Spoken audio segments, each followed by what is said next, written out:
Shalom semua. Apa kabar? I am blessed, you are blessed. Amin. Puji Tuhan. Boleh lihat kiri dan kanan, boleh memberkati saudara kita yang ada di kiri kanan, bilang kamu diberkati dengan segala berkat rohani dalam kerajaan sorga. Amin. Kamu sehat, kuat, ceria, ya ganteng, keren ya. Kalau yang di sebelahnya cewek ya bilang cantik. ya. Tidak ada yang mau bilang ke saya ganteng ya. Saya aja ngomong sendiri. Puji Tuhan ya. Puji Tuhan, haleluya. Hari ini kita ada bersama-sama berkumpul di tempat ini. Saya percaya ini semua karena anugerah Tuhan. Ya. Pernah gak Bapak Ibu berhenti sejenak dan menyadari betapa ramainya suara yang ada. Ada begitu banyak suara ya dalam hidup kita. Ya, suara itu tidak selalu terdengar dengan telinga kita, tapi suara itu berbicara terus dalam pikiran kita. Setiap suara banyak sekali yang masuk dalam kita. Ada suara yang berkata, cepat ambil keputusan. Bagaimana kalau kamu salah? Kamu kurang baik. Kamu gak benar. Kamu gak bisa, gak mampu. Dan tanpa sadar kita mengikuti suara-suara itu. Saat kita mengambil keputusan dalam keuangan, dalam kehidupan, memilih pasangan, dalam masalah kesehatan ada suara. Ya. Dan dalam menentukan hidup kita ada begitu banyak suara. Bahkan hari ini pun sebelum kita duduk di tempat ini ada banyak suara yang berbicara, betul? Ya. Suara itu berbicara di dalam pikiran, dalam hati kita. Jadi pertanyaannya, apakah ada suara? Jawabnya pasti selalu ada. Semua berbicara kepada kita, sementara berbicara. Ya. Dompetmu, rekeningmu berbicara. Bahkan itu kadang-kadang saking kerasnya. Saya suruh diam kadang-kadang. Tenang, diamlah. Haleluya. Ada banyak yang berbicara. Kalau badan kita udah mulai merasa-merasa, itu sesuatu yang berbicara. Ya. Nah, pertanyaan yang lebih penting sekarang ini yang menentukan hidup kita adalah suara mana yang kita mau ikutin. Ya. Karena hidup kita ini tidak ditentukan oleh kenyataan. Betul? Bukan oleh seberapa besar masalah kita, tetapi oleh suara mana yang kita percayai. Jadi kalau kita percaya suara itu jadi hidup kita. Dan hari ini kita akan belajar satu kebenaran yang sederhana tapi sangat menentukan bahwa di tengah semua suara-suara itu ada satu suara yang lembut. Ya. Tidak memaksa tapi penuh damai sejahtera. Ya. Suara itu bukan dari luar, suara itu dari dalam, dia adalah suara Roh Kudus, amin. Yang selalu menuntun kita dalam kebenaran, dalam damai sejahtera, dalam anugerah. Jadi pertanyaannya sekarang bukan lagi, Tuhan apakah engkau berbicara? Tapi apakah kita mengenali suaranya? Dan apakah kita mau memilih untuk mengikuti suara itu? Ya, kita masuk lebih dalam lagi ya. Bapak Ibu, sebenarnya semua suara-suara ini ada dalam kita ya. Suara dari luar, suara dari dalam ya. Dan ada banyak orang yang menyesal karena sudah banyak salah mengikuti suara.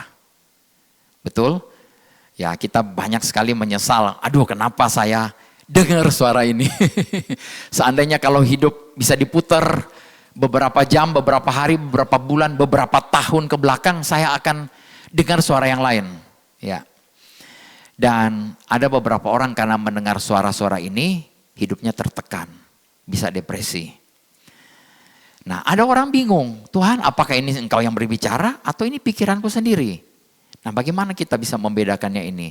Jadi kita mau belajar di hari ini mengenai suara-suara, ini saya bagi ada 3 suara di dalam diri kita. 2 dari suara ini kadang benar, kadang gak benar. Itu yang bikin kita jadi galau, karena ada 3 suara.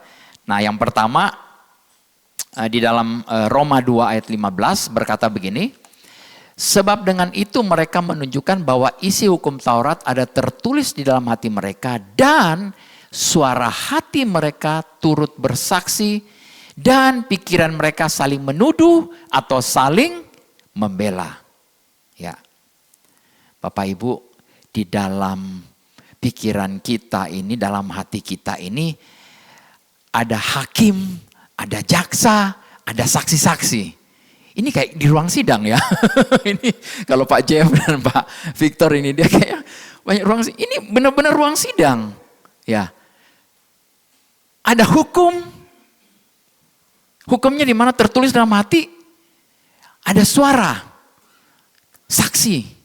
Ada suara yang menuduh. Ya, jaksa biasanya suka tuduh ya. Dan ada yang pembela. Wah, luar biasa ini. Nah, tapi dalam bahasa Inggris berkata begini, who show the work of the law written in their hearts, their conscience. Di sini ada kata conscience. Diterjemahkan bahasa Indonesia kurang tepat sebenarnya, ini bukan suara hati tapi hati nurani. Conscience itu adalah hati nurani, ya. Also bearing witness. Jadi ada saksi di dalam hati nurani kita. Ya, jadi suara hati nurani atau conscience ini yang pertama ini bisa menuduh, bisa membela. Ya. Jadi bisa menilai ini benar atau ini salah. Ya. Jadi suara ini seperti hakim ya yang berkata ini benar, ini salah. Ya Bapak Ibu, saya nggak tahu. Saya biasa kalau ada banyak pengacara di sini suka ke ruang sidang pasti sering dengar suara hakim ini benar, ini salah. Ya. Nah masalahnya suara ini bisa terlalu keras, bisa membuat kita rasa bersalah, benar-benar rasa bersalah. Nah, di dalam 1 Timotius 4 ayat 1-2 berkata begini, tetapi roh dengan tegas mengatakan bahwa di waktu-waktu kemudian ada orang yang akan murtad lalu mengikuti roh-roh penyesat dan ajaran setan-setan oleh tipu daya pendusta-pendusta yang hati nuraninya memakai cap mereka. Dalam bahasa Inggris bilang, speaking lies in hypocrisy, having their conscience, kembali ini ada kata conscience, hati nurani, sear with a hot iron. Bapak Ibu, ini ada istilahnya di ibaratnya ada satu benda, hati, tapi dibakar pakai besi panas. Apa jadinya kalau kulit kita dibakar pakai besi panas? Ya, melepuh, luka, dan kemudian akhirnya kebal. Ya. Tidak bisa rasa apa-apa lagi. Bagian yang luka ini tidak akan bisa merasakan apa-apa lagi. Nah seperti itu artinya ada hati nurani yang betul-betul sudah seperti kayak dibakar oleh besi panas. Sudah mati rasa. Tidak lagi merasa bersalah. Tidak lagi peka terhadap ini benar atau ini salah. Nah ini bahaya sekali ya. Jadi sarafnya sudah rusak. Dan tidak betul-betul tidak bisa merasakan. Nah, begitu juga hati nurani, ya. Dulu mungkin peka, tetapi sekarang ini ada orang-orang yang kemudian mulai mendengar tuntunan yang lain, akhirnya lama-lama tumpul. Akhirnya lama-lama betul-betul tidak bisa membedakan. Ya. Itu ibarat kalau di dalam bahasa Inggris, saya pelajari di Alkitab mengatakan itu hati yang wax, yang seperti kelereng, kalau ditetesin lilin terus menerus lilin ya, lama-lama kebungkus kelerengnya, sudah nggak tahu kelerengnya itu kayak apa, karena bungkusannya sudah begitu besar, tebal. Nah itu kalau hati nurani kita dibiarin terus menerus, ya. Jadi hati nurani bisa menjadi mati rasa. Nah ini tidak bisa menjadi patokan juga dalam hidup kita. Nah yang kedua itu adalah suara hati. Nah ini tidak ada kata khusus seperti hati nurani. Kalau hati nurani itu kan conscience. Tapi ada satu suara di dalam yang kita bilang inner. Ada suara di dalam kita ya. Itu bisa hati kita, bisa pikiran kita, akal budi atau bisa pertimbangan. Jadi ini boleh dibilang suara hati ini adalah campuran antara pikiran, perasaan, dan dorongan batin. Karena itu Tidak semua suara dari dalam ini bisa langsung dianggap sebagai kebenaran. Ya. Jadi kita perlu tahu ini adalah campuran yang dalam Yeremia pasal 17 ayat 9 berkata begini, betapa liciknya hati, lebih licik daripada segala sesuatu. Hatinya sudah membatu. Siapakah yang dapat mengetahuinya? Ayat ini berbicara tentang kondisi hati manusia yang lama, ya. Jadi hati yang belum mengalami kelahiran baru. Puji Tuhan, dalam anugerah ceritanya nggak sampai di sini, ya. Dalam anugerah ketika seorang percaya kepada Kristus, dia tidak sekedar diperbaiki hatinya. Tidak ibarat mobil yang sudah penyot-penyot terus masuk bengkel, keluar jadi mobil seperti baru, enggak. Betul-betul kayak mobil baru dari showroom. Yang saya senang ya kalau saya kepengen beli mobil baru sih. Kenapa? Kalau mobil baru itu dia bisa dikupas itunya plastiknya, aduh, dengar suara kupas plastiknya itu enak banget. Buka joknya dan lain sebagainya ya, baunya harum ya. Jadi kita bukan sekedar diperbaiki tapi diberi sesuatu yang baru, hati yang baru. Nah, ini seperti janji Tuhan dalam kitab Yeremia 31, ini dicatat aja ya. 31 ayat 31 sampai 34 dan Ibrani 8 ayat 7 sampai 12. Tuhan itu menaruh hukumnya di dalam hati kita dan mengubah kita dari dalam. Bapak Ibu sudah lahir baru kan? Sudah menerima Yesus sebagai Tuhan dan Juru Selamat. Artinya sudah dipindahkan dari kerajaan gelap kepada kerajaan terang. Dari kerajaan iblis kepada kerajaan anaknya. Dan roh kita yang baru, ya, itu betul-betul dibungkus, ya, di-seal oleh Roh Kudus. Tidak bisa ditembus oleh dosa, tidak bisa ditembus oleh apapun. Nah, orang suka bingung bagian hati itu, ya, bukan hati liver ya bagiannya ini, tapi heart gitu loh. Itu di bagian kalau Alkitab bilang di belly sih, bagian sini nih, ya. Ya puji Tuhan perut saya nggak besar.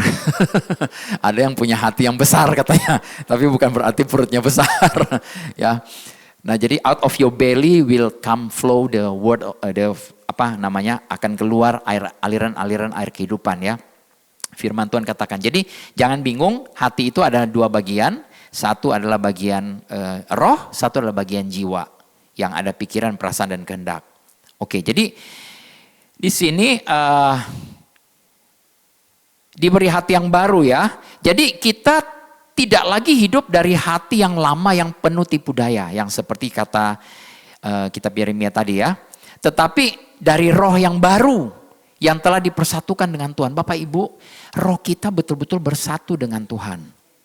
Ini perlu kita sadari dulu, ini identitas kita. Boleh bilang roh saya betul-betul bersatu dengan roh Tuhan. Amin. Amin. Ini benar-benar harus kita sadari hari ini bahwa roh kita di dalam kita ini betul-betul bersatu dengan Tuhan, ya. Dan di-seal, dibungkus oleh Roh Kudus. Tidak ada lagi yang bisa menembusnya ya. Nah, jadi kalau kita lihat di dunia sekarang, dunia modern ini, kita bisa memahami kenapa manusia itu harus saling diawasin. Kalau enggak cenderung bisa menyalahgunakan kekuasaan itu, betul? Makanya di Indonesia, di Amerika, di beberapa negara, bahkan banyak negara itu ada namanya eksekutif, yudikatif, dan legislatif. Ya, jadi ada 3 yang saling mengawasi. Kalau cuma sendiri, dalam sistem kayak kerajaan dulu, dia otoriter, dia bisa ini. Nah, karena manusia menyadari ada kecenderungan hati yang seperti ini, hati yang licik, ya mereka bentuk seperti ini. Tapi tetap aja ya kalau di dalamnya orang-orang yang licik ya susah juga. Ya, jadi kita berdoa supaya pemerintahan kita baik eksekutif, legislatif maupun yudikatif itu betul-betul ada anak-anak Tuhan di dalamnya. Yang punya hati yang baru, hati yang luar biasa. Kalau enggak ya kita enggak, ya negara ini mau dibawa kemana gitu. Ya jadi kenapa dibuat begini ini karena didasari pada natur manusia lama. Ya banyak orang yang belum lahir baru yang duduk di pemerintahan ya bisa suka-suka mereka lakukan. Ya. Nah kita betul-betul menyadari bahwa tanpa perubahan dari dalam, hati manusia itu bisa menyesatkan. Kalau kita tidak dirubah dari dalam, kita harus tahu dulu bahwa hati kita betul-betul sudah dirubah bagian rohnya. Nah sekarang bagian jiwanya yang perlu kita baharui. Ya. Nah kabar baiknya adalah masalahnya bukan sekedar manusia berusaha jadi baik, tapi manusia itu menerima hidup baru dari Tuhan. Amin. Kita semua sudah menerima hidup yang baru dari Tuhan, ya. Jadi hari ini kita tidak lagi bergantung pada apa?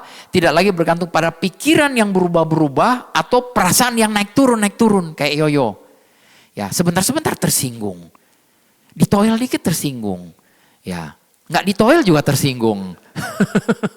Serba salah. Disapa tersinggung, nggak disapa tersinggung. Jadi mau gimana? Kalau seseorang yang punya hati tersinggung, cenderungnya apa? Ya tersinggung terus. Ya, mau diapa-apain juga sama. Ya. Jadi ini masalah hati sih ya. Ya, puji Tuhan kita tidak tergantung pada pikiran yang berubah-ubah, perasaan yang turun atau suara hati yang campur aduk. Ya, tapi kita tahu bahwa kita punya roh yang baru dan roh kita ini dipimpin oleh Roh Kudus. Amin. Jadi bukan istilah ikutin saja kata hatimu. No. Ya, banyak orang bilang ya saya nggak tahu ya, banyak anak-anak Tuhan juga berkata ikuti saja kata hatimu. Hati yang seperti apa? Ya, tidak semua kata hati yang bisa kita ikutin. Tetapi kita perlu apa? Kita perlu belajar membedakan. Mana yang dari pikiran dan perasaan dan mana yang dari roh. Dari Roh Kudus, dari Roh Tuhan yang ada dalam kita. Ya.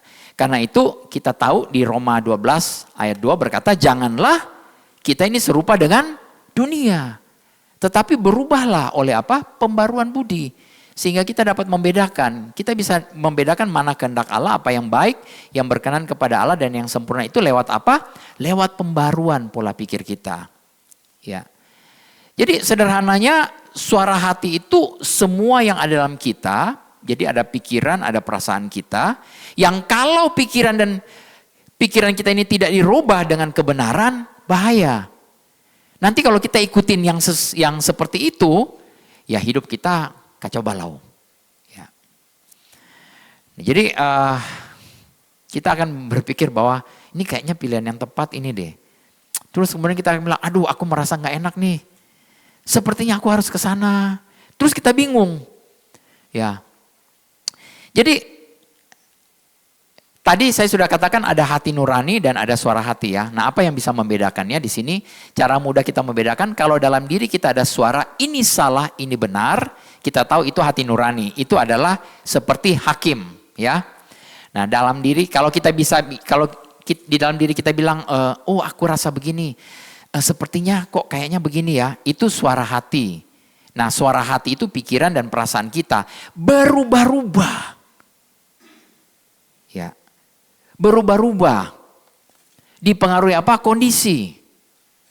Hari ini bisa yakin, besok ragu-ragu. Besoknya lagi bisa yakin. Gak stabil. Ya. Nah, yang ketiga ini dia, suara Roh Kudus. Ya. Di Roma 8 ayat 14 berkata begini, semua orang yang dipimpin Roh Allah adalah anak Allah. Ini adalah penuntun sejati, dipimpin oleh Roh Allah. Nah, Roh Kudus itu pribadi yang tidak berteriak, tidak memaksa, tapi jelas dan membawa damai sejahtera. Jadi kalau ada sesuatu yang berteriak-teriak dalam kita itu pasti bukan Roh Kudus. Ya, itu kayaknya sesuatu di dalam kita yang bergejolak itu pasti bukan Roh Kudus. Kalau yang bikin galau pasti bukan Roh Kudus. Ya, gampang kita membedakannya. Kalau sudah mulai galau, ini pasti bukan Roh Kudus. Gampang, kita anak-anak Tuhan jadi lebih gampang ya. Ya. Roh Kudus jelas membawa damai sejahtera. Di dalam Yohanes 16 ayat 13 berkata, tetapi apabila ia datang, yaitu Roh kebenaran, ia akan memimpin kamu ke dalam sebagian kebenaran. Kemana? Seluruh kebenaran. Sebab ia tidak akan berkata-kata dari dirinya sendiri, tetapi segala sesuatu yang didengarnya itulah yang akan dikatakannya. Dan ia akan memberitakan kepadamu hal-hal yang akan datang. Jadi kita sebenarnya nggak perlu galau. Roh Kudus di dalam kita, kalau kita tenang saja, diam sedikit, dikatakan Roh Kudus akan memberitahukan masa depan kita. Amin. Dan Roh Kudus akan bilang masa depan kita penuh damai sejahtera. Masa depan kita bukan kegagalan. Masa depan kita bukan kecelakaan. Amin. Yes. Dia memberitahukan kepada kita hal-hal yang akan datang. Ya. Jadi suara ini menuntun kepada kebenaran. Jadi Bapak Ibu, hari ini saya mau katakan penting sekali kita mengetahui pertama-tama identitas kita dulu. Siapa kita dalam Kristus. Maka kita akan tahu suara mana yang akan kita ikutin. Jadi identitas dulu, baru kita bisa peka. Ya. Kita tidak berusaha untuk peka-peka dulu. Ya. Kita perlu tahu dulu bahwa siapa kita akan peka. Ya. Jadi kita bukan orang yang berusaha mencari suara Tuhan. Berusaha, saya akan berusaha. Bagaimana caranya supaya saya bisa mendengar suara Tuhan. Kita adalah anak-anak yang mengenal suara Tuhan, suara Bapa kita, amin. Ya, saudara semua punya papa?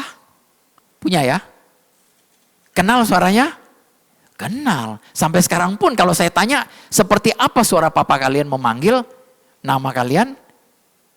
Bisa mulai terngiang-ngiang di dalam pikiran. Papa saya suka panggil saya Opi. Ya, bukan Dolphy. Nama kesayangannya Opi. Ya, dia akan panggil begitu.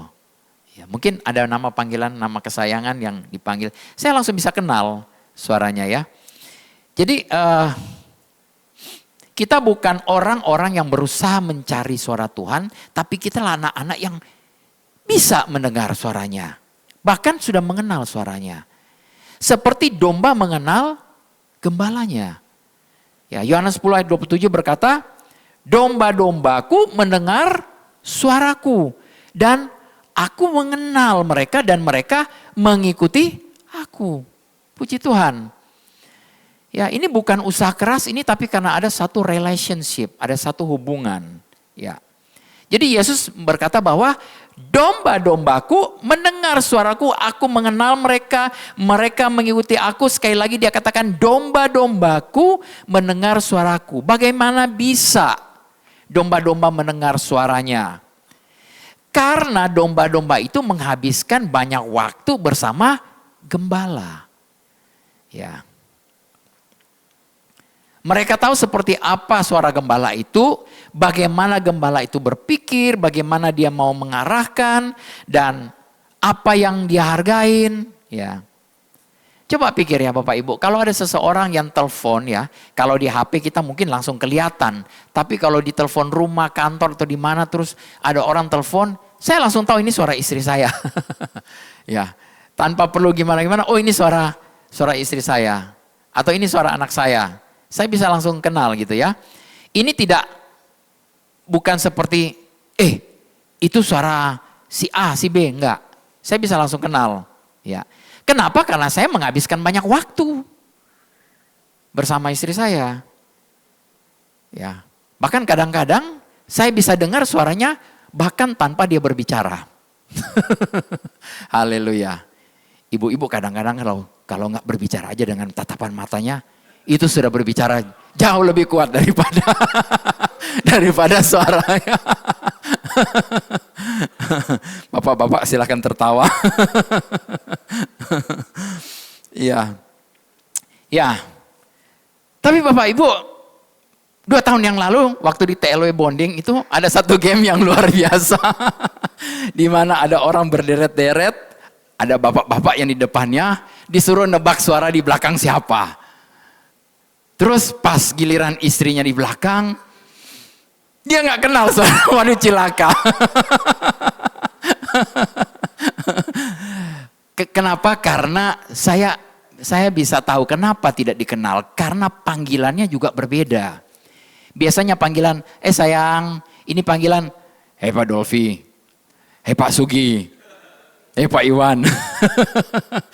Jadi, terus dia salah nebak. Wah, semua ketawa.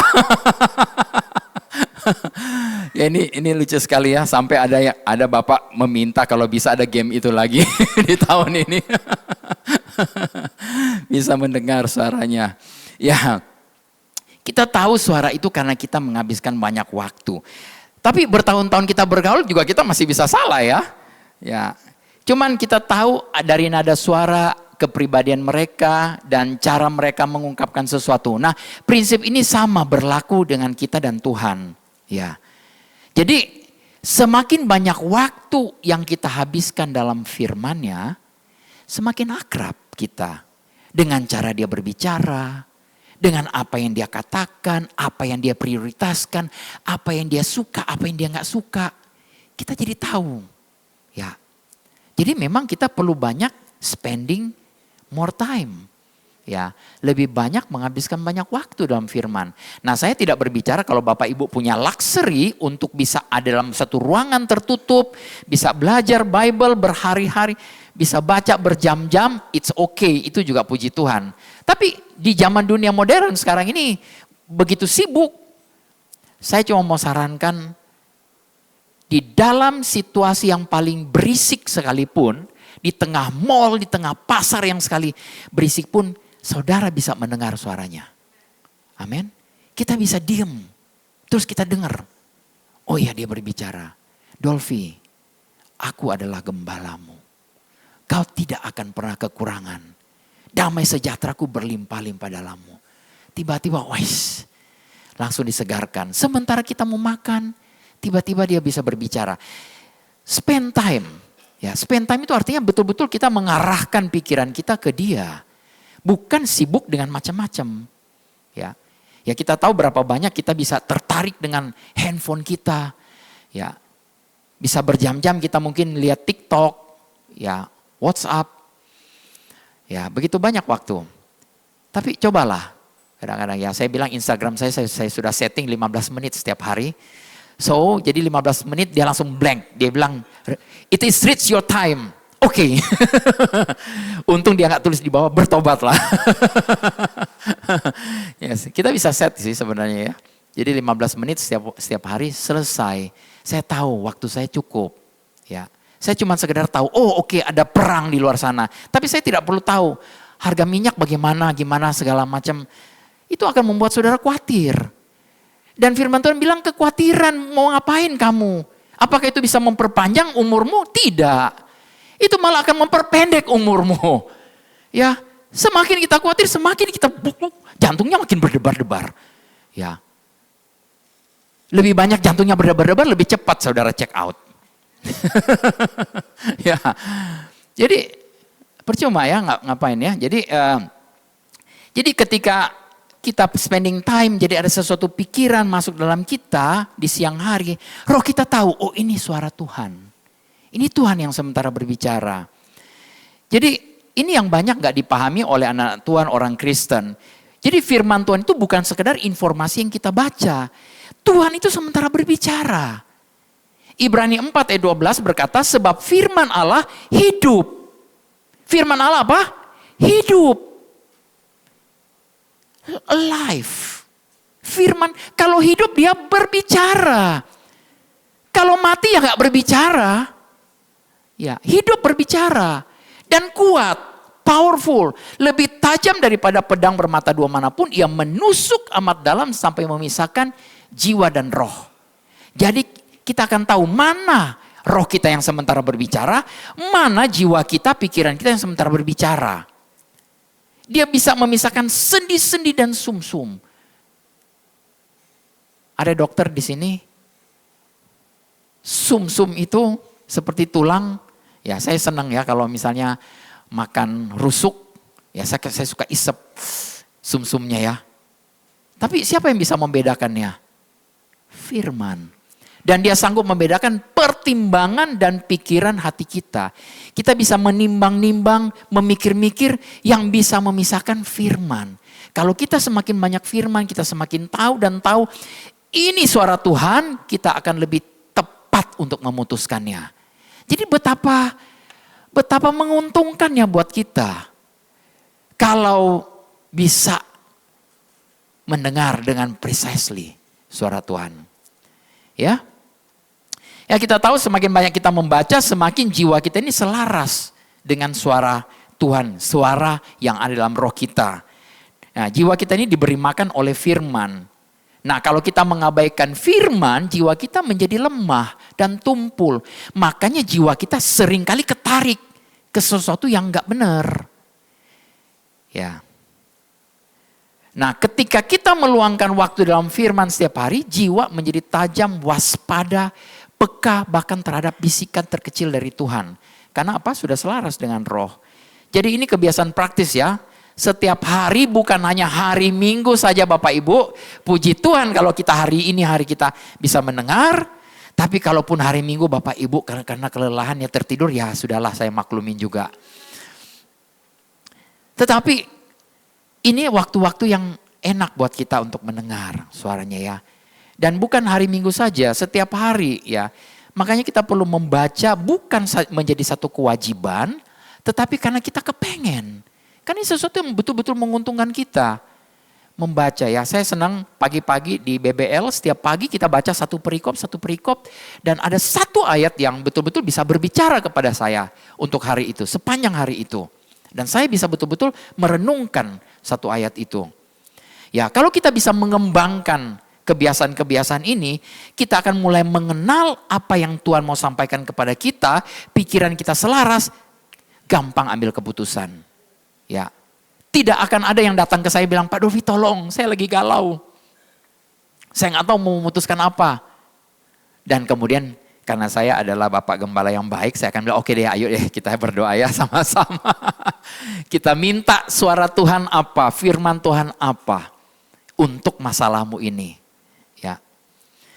Puji Tuhan ya, begitulah cara kita mengenal suara Tuhan ya. Nah di dalam Roma 8 ayat 16 berkata begini, roh itu bersaksi bersama-sama dengan roh kita, bahwa kita adalah anak-anak Allah. The Spirit himself, Roh Kudus, bear witness, bersaksi bersama-sama. Ibarat di dalam ruang sidang, saksinya itu adalah Roh Kudus dan kita.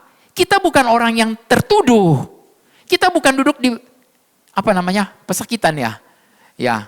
Orang yang terdakwa. Ya, bukan orang yang terdakwa, tapi kita di bagian saksi. Dan kita bersaksi bersama Roh Kudus ya. Roh ini memberi kesaksian bersama dengan roh kita. Jadi kata kesaksian di sini ini memberi bukti, mengkonfirmasi. Ya. Ya kita perlu pahami ini bukan suara yang kita dengar dari telinga kita, ini bukan perasaan kita dalam emosi kita. Ini sebuah keyakinan di dalam hati kita. Sesuatu yang kita yakinin yang gak bisa dijelaskan oleh pikiran kita. Ya. Pernah gak Bapak Ibu mengalami satu masalah, kemudian harus ambil satu keputusan, terus kemudian sudah ada di dalam kita bilang, jangan. Ya, dia dari keras, dia ngomong, tapi makin lama makin pelan. Saya pernah seperti itu. Dalam satu bisnis yang sementara saya kerjakan, waduh untungnya besar, waduh oke banget ini dia. Waduh, tapi tiba-tiba ada suara bilang, stop, jangan lanjutin. Enggak. Saya lanjut terus, akhirnya saya rugi besar. Benar-benar rugi banyak. Dan saya menyesal. Saya pikir kenapa saya gak dengar ya suara itu ya. Karena pikiran saya untung besar. Bapak Ibu kalau sudah berpikir untung besar apa yang dipikirin? Maju, lanjut, jalan, betul? Masa bodoh, untung besar. Ya, tapi kalau di dalam bilang stop, jangan. Sebaiknya kita berhenti dulu. Ya, jangan maju dulu. Ya, ini yang menjadi wasit dalam kita. Ada kartu merah, stop. Ya. Ada kartu kuning enggak sih? Enggak ya. Ada lampu merah, lampu kuning, ada lampu hijau, berarti oke boleh jalan gitu loh. Nah, jadi Cara utama Allah berkomunikasi adalah melalui kesaksian batin, pengetahuan yang tenang dan mantap di dalam roh kita. Tidak keras, tidak memaksa, tidak menuntut perhatian, suara itu lembut. Ya, suara itu lembut. Di dalam Kolose 3 ayat 15, hendaklah damai sejahtera Allah memerintah dalam hatimu. Nah, kata memerintah di sini adalah wasit. Ini yang menjadi wasit. Biarlah damai sejahtera Allah yang menjadi wasit di dalam hati kita. Wasit itu yang bilang no, stop, ya, jalan. Jadi damai sejahtera dari Allah yang menjadi wasit. Amin. Jadi ketika kita membuat keputusan, damai sejahtera Allah di dalam roh kita adalah wasitnya. Jika ada damai sejahtera itu lampu hijau, maju terus. Jika tidak ada damai sejahtera itu lampu merah, jangan bergerak.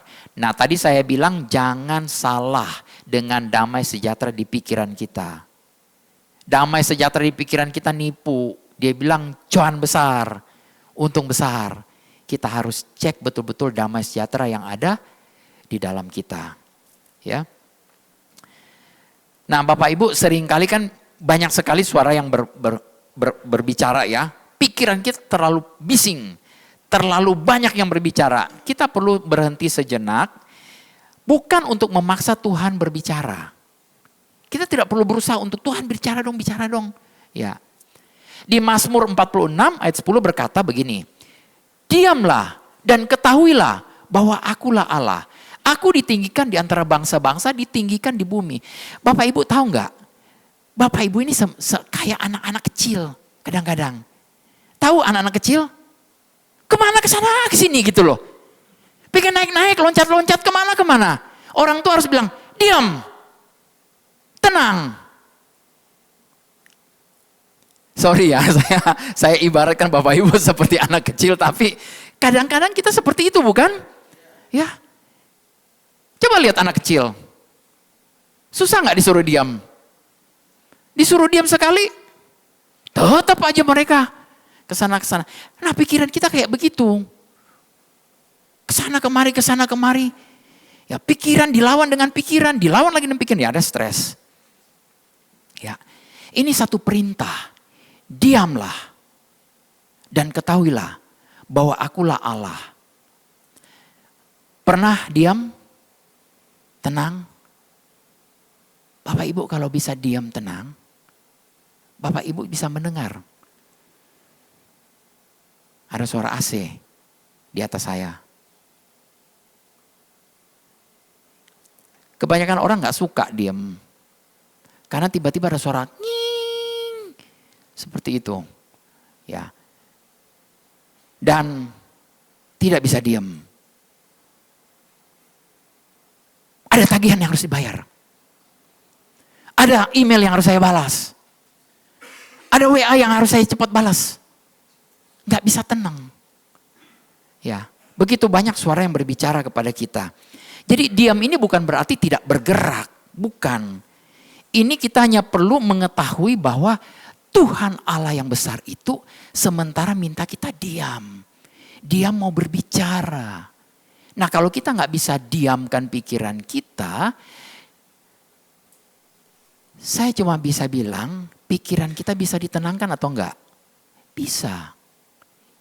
Yang memerintah siapa? Kita. Kita bisa bilang, hei pikiran diam, tenang. Bisa diam, tenang. Karena dia ikut kita. Bukan ikut siapa-siapa. Ya. Dan kita bisa mulai mendengar. Jadi kita bukan berusaha untuk mendengar suara Tuhan. Tuhan selalu berbicara. Tetapi kita yang perlu diam.